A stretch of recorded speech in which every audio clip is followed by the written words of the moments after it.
Au nom du Père et du Fils et du Saint-Esprit, Amen. Les bénis de mon Père. Bonjour, bienvenue à cette nouvelle journée de méditation où nous sommes vendredi de la 7e semaine du temps de Pâques.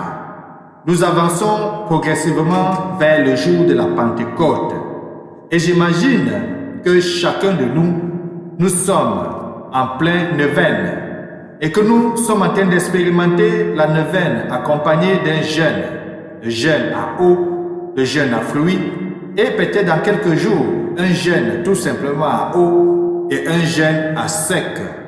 Le béni de mon Père, aujourd'hui, deux textes vont nous aider à rester en méditation avec l'Éternel des armes.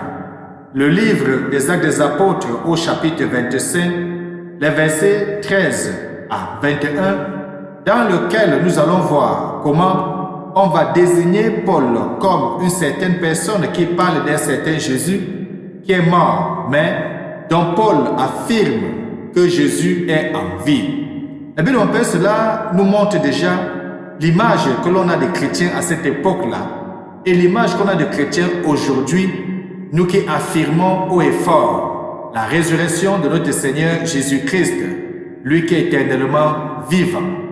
Ensuite, nous allons écouter l'évangile de Jésus-Christ tiré de Saint Jean au chapitre 21, les versets 15 à 19.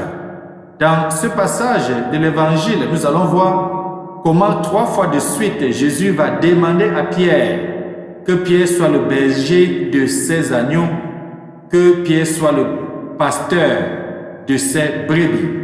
Cela, je vous invite à le lire et même à retenir ce passage parce que le plus souvent, on va dire que le pape est celui qui remplace Pierre, c'est-à-dire que c'est le pape qui veille sur le troupeau, veille sur les brebis de l'Éternel des armées.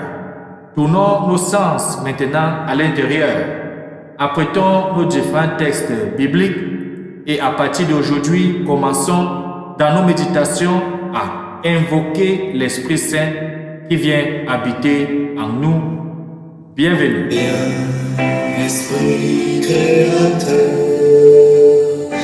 que rayonne en nous ta beauté, Esprit de grâce et de lumière, amour sans fin, embrasse-nous.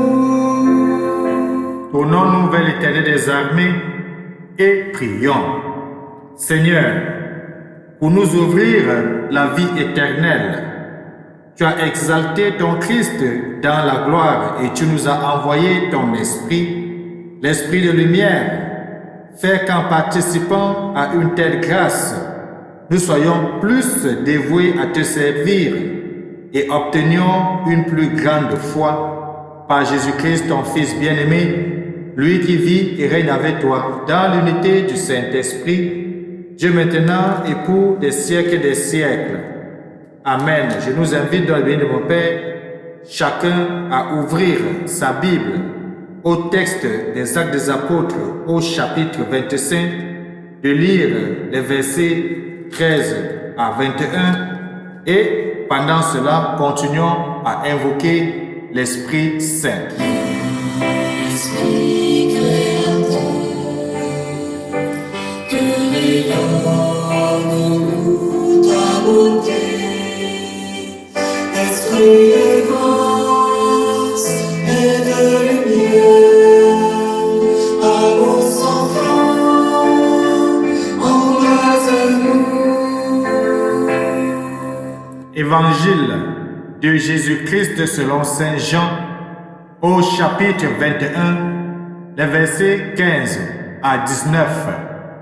Jésus se manifesta encore aux disciples sur le bord de la mer de Tibériade. Quand ils eurent mangé, Jésus dit à Simon-Pierre, Simon, fils de Jean, m'aimes-tu vraiment plus que ceci? Il lui répond, oui Seigneur, toi tu le sais, je t'aime. Jésus lui dit, sois le berger de mes agneaux. Il lui dit une deuxième fois, Simon, fils de Jean, m'aimes-tu vraiment? Il lui répond, oui Seigneur, toi tu le sais, je t'aime. Jésus lui dit, sois le pasteur de mes brebis. Il lui dit pour la troisième fois, Simon, fils de Jean, m'aimes-tu? Pierre fut peiné parce que la troisième fois, Jésus lui demandait, m'aimes-tu? Il lui répond, Seigneur, toi tu sais tout, tu sais bien que je t'aime. Jésus lui dit, sois le berger de mes brebis. Amen, amen, je te le dis, quand tu étais jeune, tu mettais ta ceinture toi-même pour aller là où tu voulais. Quand tu seras vieux, tu étendras les mains et c'est un autre qui te mettra ta ceinture pour t'amener là où tu ne voudrais pas aller. Jésus disait cela pour signifier par quel genre de mort Pierre rendrait gloire à Dieu. Sur ces mots, il lui dit, suis-moi. Acclamons la parole de Dieu. Louange à toi, Seigneur Jésus-Christ. Sois le berger de mes agneaux, sois le berger de mes brebis. Eh bien, mon Père, ça, c'est ce que Jésus formule comme demande, ou alors comme sollicitation à l'égard de Pierre. Pour terminer ce long et beau temps pascal, il nous a donné de revivre cette rencontre intime et solennelle de Jésus et Saint Pierre l'apôtre. L'apôtre, il faut le dire, n'a pas de conscience tranquille. Il a montré naguère une rare lâcheté.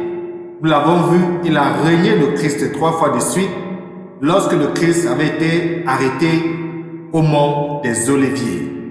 Tout le monde le sait et personne ne le cache. Mais les vues de Dieu ne sont pas celles des hommes, les bénis de mon Père. Et j'aime toujours nous revenir avec ce que Ésaïe nous dit, Ésaïe 55, vos pensées ne sont pas mes pensées, les pensées de Dieu ne sont pas les pensées des humains. Jésus, pour des raisons qu'il n'a pas dites, a désigné Pierre. Il le veut en première place parmi les apôtres. Jésus le veut pilier de son Église et garant de la foi de ses frères. Il le veut, comme nous venons de le voir, comme celui qui va présider et qui va veiller sur la foi de ceux qui cheminent avec lui.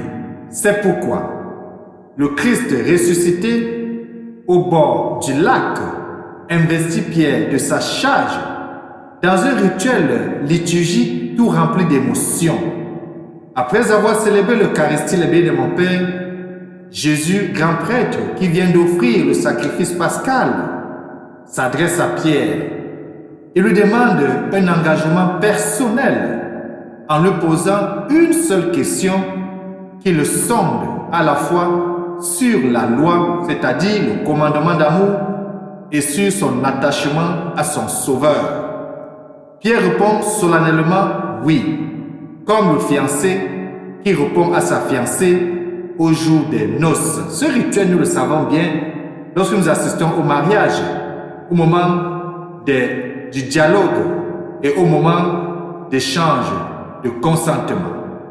Mais il y mêle une douloureuse protestation, car, il faut le dire, Pierre demeure toujours un pécheur, et Jésus le sait. Alors Jésus pose sur sa tête la couronne du pouvoir, couronne d'épines qui est vraie, et lui met en main le sceptre de l'autorité, et ce sont les clés qui ouvrent et qui ferment. Jésus va nous le dire plus tard dans d'autres évangiles. Il lui confie son troupeau, ce troupeau auquel Jésus tient tant. Si nous lisons tout le chapitre 10 de Jean, on va voir comment Jésus s'attache profondément à ses brebis. Enfin, Jésus précise bien à Saint Pierre que dans cette charge, il ne sera plus son maître. Il est désormais le serviteur de tous. Il devra se garder en tête qu'un seul mot, le dernier que lui aura dit Jésus, celui qu'en aucun cas il ne faut oublier, toi, suis-moi. Ce récit de l'appel de Pierre, et je dirais même d'intronisation de Pierre, comme celui qui va présider à la destinée de l'Église, revêt un caractère fondamental. D'abord, nous sommes des êtres pécheurs et seul Dieu peut faire de nous ce que nous sommes. Ensuite, l'humilité. L'humilité de Pierre, malgré le rejet du Christ, d'accepter se relever et de cheminer avec ses frères dans la foi. Que Dieu Tout-Puissant nous aide aujourd'hui à développer ces attitudes de Pierre, qu'il nous bénisse et nous garde, lui qui est Père, Fils et Saint-Esprit. Amen. Bonne journée.